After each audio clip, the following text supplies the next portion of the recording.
Hello and welcome back to another episode of Critical Reactions with your host Bryan. We're going to continue on with this week's theme of deep cuts, exploring those songs from your favorite groups that are just not as widely recognized or popular or even, in some cases, known. Today we're going to be checking out Mastodon, a track from their Renaissance album. This is called Workhorse. Let's see what Mastodon is bringing to the table today.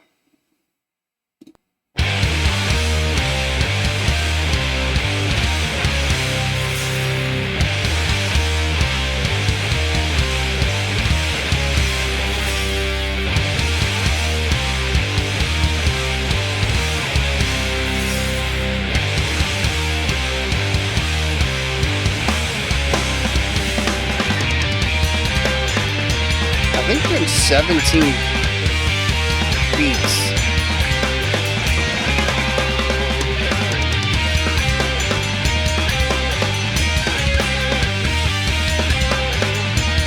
Yeah, dude, I don't know. It's kind of.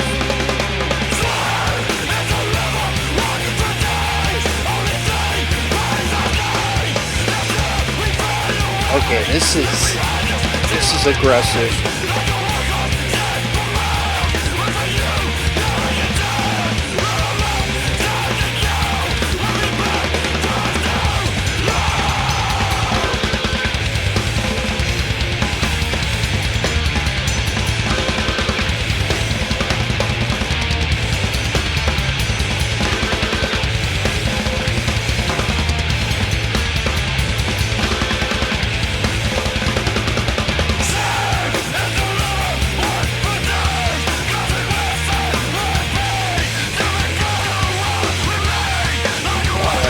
Switch.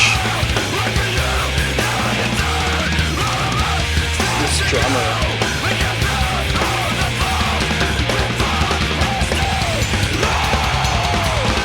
And the vocals too, and they're driving a lot of the energy of this. What?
So smooth coming back to this rhythm.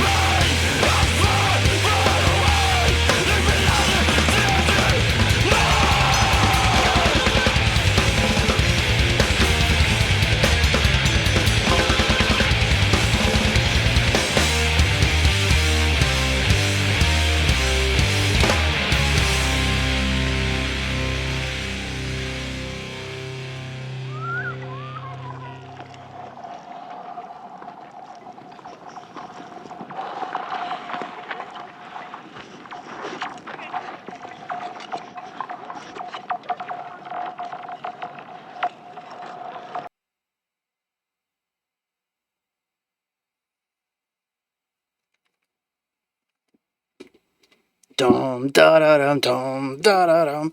Dude, that's this is just rule of cool music right here. Oh, let me get that going. Yeah, like I said, just whatever sounds sick, particularly from the guitars. Because here's the deal, right? This is what I want to start talking on first. The guitar work exists in two modes. One is noise and chaos. We hear this most prominently in the awkward meter section. The first two parts of the song and the penultimate part of the song, probably a place in the middle too. Just any moment that I couldn't really figure out the time signature for it. A lot of that comes down to the odd phrasing of the guitars, usually having some sort of core riff, a core motif, such as the bom ba da da dum ba da dum. They repeat that a couple of times, but then they go into noisy ideas, just playing some sort of clashing sound. I don't know. It's not even harmonic. It's almost textural. I don't know how they made these. I don't know if there's some pedals that they've used. Maybe it's some whammy bar stuff. Maybe it's the way that they use the pick. Maybe they're just more aggressive with it. I have no idea. They'll just divert into this noisy, crunchy texture work. And then out of nowhere come back to that dun da da dun, back to the theme, the motif of the section.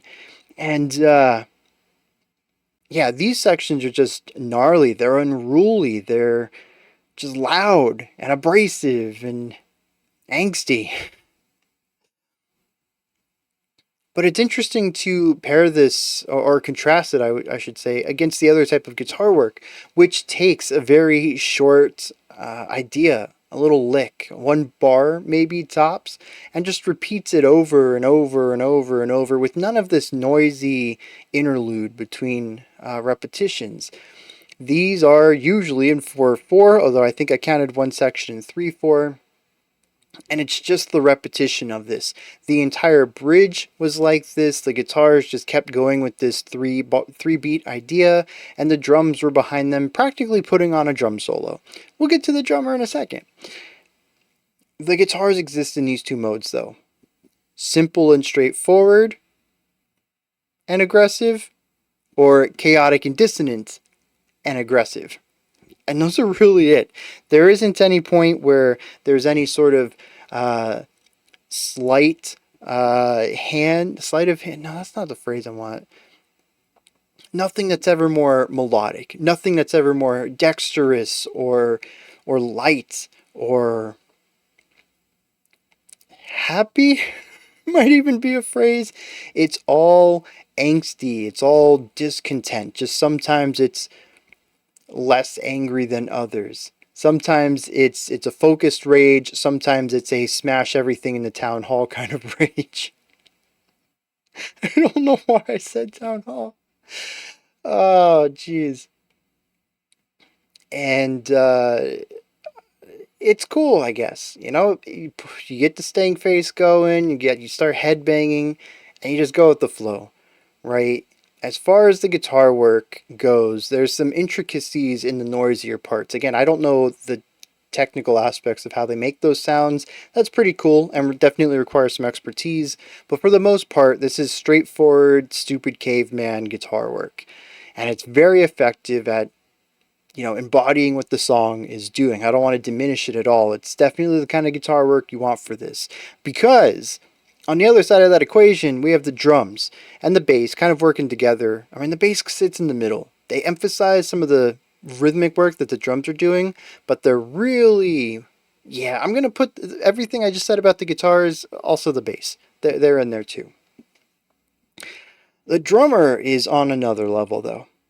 Consistently throughout here, we have these wild, lengthy, I can't even call them drum fills. Usually a fill is a way of filling in space at the end of a phrase. Maybe at the end of the verse, you want a nice transition into the chorus. So you're just going to change away from the rigid rhythm that you're putting down as a human metronome and move into something a bit more melodic to help transition the idea. Maybe you'll do one after every 8 bars of a repetitive section. Maybe it's a solo section and you don't want to just play the same rhythm for 32 bars. So every 8 bars or so, you just change it up, put a little thing in there to fill some time. That's the drum fill. This guy fills phrases. This dude is sometimes, there's a couple of places in here, it's not a drum fill. It is the phrase for this 4-bar phrase. Like the whole thing is just one long fill. At that point, it's not a fill, it's just melodic drumming. And we actually hear quite a bit of that on here. Very lengthy melodic sections from the drummer. I love it. Like I said, the bridge itself is kind of just an extended drum solo. It's like four back-to-back fills. They somewhat move into each other with a little bit of fluidity, kind of. But for the most part, I felt them as like four distinct musical ideas. The guitars are just doing this repetitive thing. The drums are the highlight there, but it isn't put on display like a drum solo would be. And honestly, it sounds more cohesive and fit in with everything else than a solo typically is too. There's certainly a spotlight on the drummer, but not spotlighting a solo from the drummer. If that distinction makes any sense to you, and it's a very fine line. I get it. I see that line there though. In other places, even following along with some sort of rhythmic phrase underneath the rest of the band, the drummer's not content on sitting on that for more than like one repetition, and then putting in a little fill to move into something totally different. The guitars are still playing the same thing. The vocalist is still doing their vocal part. The bass is still playing the same bass part. We're still in the verse. The drummer's like, "Yeah, I was bored with that. I'm doing something else. I have three verse phrases." And just like every couple of bars, the drummer will change it up, put a crazy fill in there, and go to something totally different, and constantly manipulates the rhythm and time feel of this the entire song. The chorus feels like it can be broken in half. The verses feel like they can be chopped up into three or four distinct parts, not because anybody's doing anything different except for the drummer who's just like constantly just tired of what they're doing. I talk about wanting contrast in music. This drummer takes it to an extreme. They can't sit on the same idea for more than one repetition. They're already getting bored of it. It's kind of impressive in one way that they come up with so much stuff. It certainly keeps the song interesting, but it almost feels like too much. This does not feel like 3.5 minutes of music to me. This felt like 5 or 6, and I think a lot of that is because of all of the drum work, all the rhythmic ideas in here. And it isn't just the changing drum ideas either. I think I said guitar earlier. Drum is what I meant. It isn't just because of the changing drum ideas. It's the polyrhythms, the polymeters that are introduced into this too. The drummer's just on another level. Absolutely bonkers. Has a wild feel for time and melodic drumming and dynamic playing. Just always trying something new, always throwing something else in there. I mean, the song's called Workhorse. The drummer's the workhorse of this song. They putting in all of the work. I honestly don't think this song would be as engaging or interesting if the drums were more static.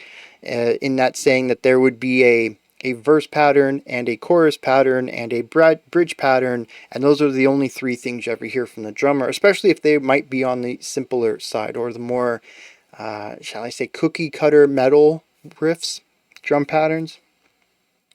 I don't think the song would be as engaging without it because the guitars are interesting at times, but like I said, we also get to these moments where they just stick on a one bar phrase. The vocals are just yelling, screaming. We'll get to that in a second, but it's rather singular in approach. The drums are the dynamic heart of the song, and they really take that dynamicism, I don't know if that's a word, to the next level. And it is just, it elevates the song single-handedly. Bonkers. But speaking about energy, right? The drums are definitely dynamic. They bring an angst to the song and anger.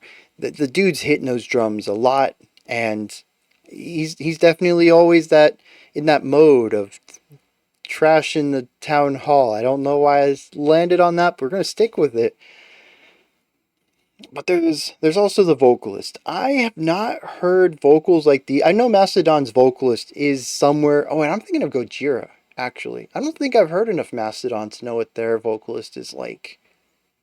Anyways, these vocals are sort of a halfway point, maybe, between cleans and yells and fry screams. I don't know. They sound like compressed cleans to me, but also like yelling. The very unsafe, you should never sing like this kind of yelling. The type of yelling you reserve for being in danger and wanting to get people's attention. that kind of thing. That's what he sounds like, right? But not terrified. Of course, the energy of the song is anger, and he sounds angry. He sounds like somebody yelling at somebody else, whether it is because they need to get out of the way of danger or because they did something stupid and he's angry about it. He's letting them know, don't do this again, you idiot. He's got that kind of 19 late 80s early 90s portrayal of an over you know an angry father who's always overstepping his bounds and being really hard on his children, raising his voice constantly. That's what this dude sounds like, right? This isn't, that's the thing. What I'm really trying to hammer home here is that this doesn't sound like screaming. Or what? How should I describe this? Typical harsh vocals. There can be something non-passionate about those, where it becomes the technique over the emotional delivery. I think people are going to resonate with different techniques. I kind of find growling to not really be too passionately delivered.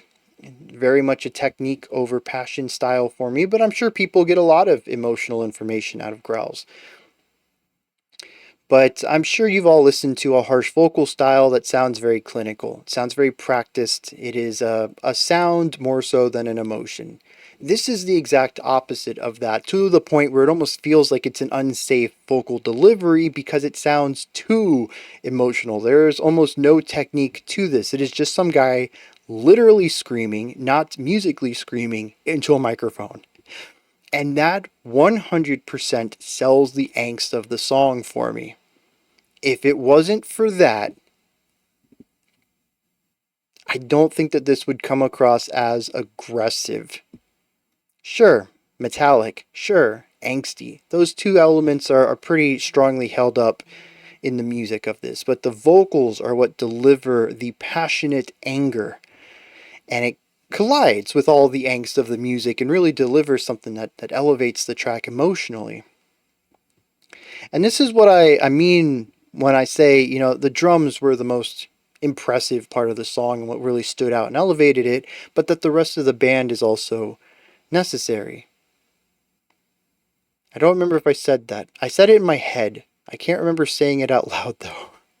Anyways, yeah, the band's still necessary, despite being more foundational than the drums, which bring dynamic energy, and emotionally impactful, where the vocals are. The rest of the band is strong foundation, and we need them to mix in with everything else in order to come together and create something tasty, this angry metal soup. Yeah, okay. I don't know. My metaphors are weird today. Just please stick with me. Um, yeah, it's just everything has a role to play in this to create the song in the way it is, to deliver the emotion and intensity that it does. I don't know what the lyrics are. We're going to find that out in a second. But something tells me they're going to be angry. And it's not just going to be your typical metal angst. There's passion behind these words. There's passion behind the deliverance of these words. And the drummer, I don't know if I can really add that to the atmosphere at all, but he doesn't want to stand still. Maybe he's antsy from his anger. Let's read some lyrics. It's getting kind of loopy here. See what's going on with that. I had to look at what year this came out. It's 2002. First of all, musically, I was not going to place that. This seems a bit later, compositionally and kind of production wise for me than 2002. But I think it's also a shame just how resonant these lyrics still are. And I think the real shame isn't that these lyrics are still resonant, but that there's so much music from the 90s, 2000s, even from the 80s, I feel, that's still super resonant today. And of course that's true, even going back to I think we've listened to some tracks from the 60s that are like, wow, we're still dealing with this inequality today, huh?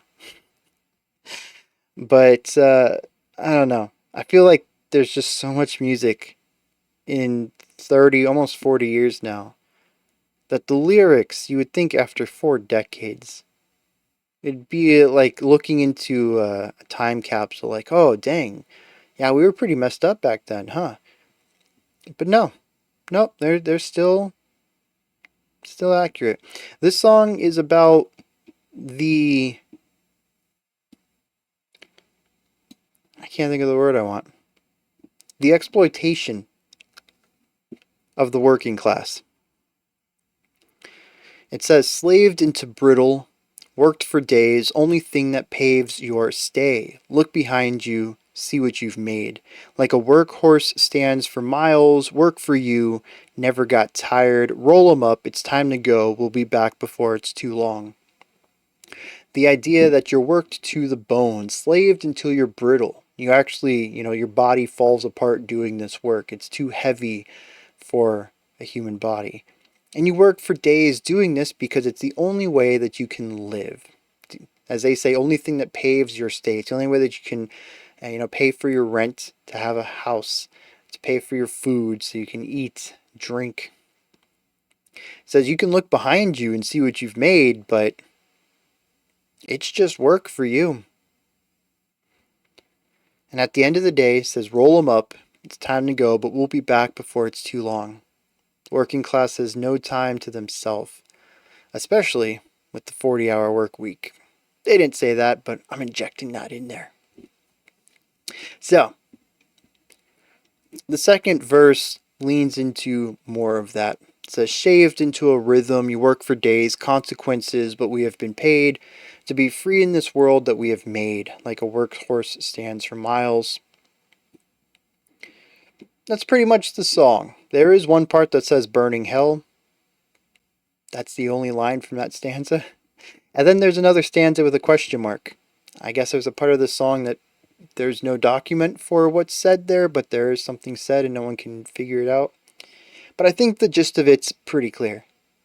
This dude's ticked off that the working class gets exploited for minimal pay.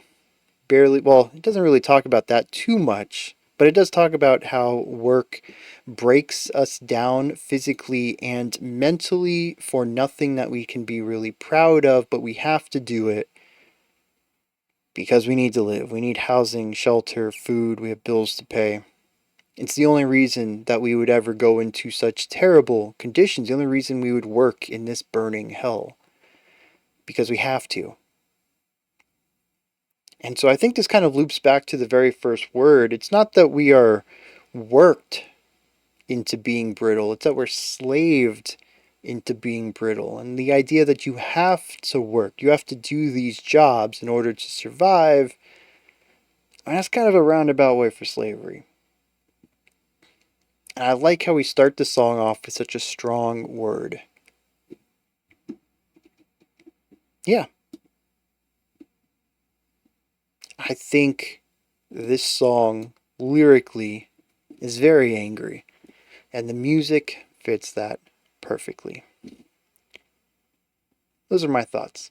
Mastodon's Workhorse. What do you think of this track? Is there anything that stood out to you? Anything you would like to add on to what I said or correct me on? Maybe just have your own thoughts, opinions, and perspective on this track. Please put all that down in the comment section. Above that, in the description box, you'll find a link to Linktree. Takes you to this menu. You can find links to my music, ways to support the channel, a link to the Discord server, and so much more. Above that, if you could, like, subscribe, and ring the bell. I greatly appreciate all three of those. Alright, that wraps it up for this one. I'll be back tomorrow, though, 5 p.m. Eastern Standard Time, 10 p.m. UTC. We're going to wrap this week's theme up with our final song for Deep Cuts Week. Until next time, remember to be critical, not cynical, of the music you listen to, and have a fantastic morning, afternoon, or evening, whenever you choose to watch my videos.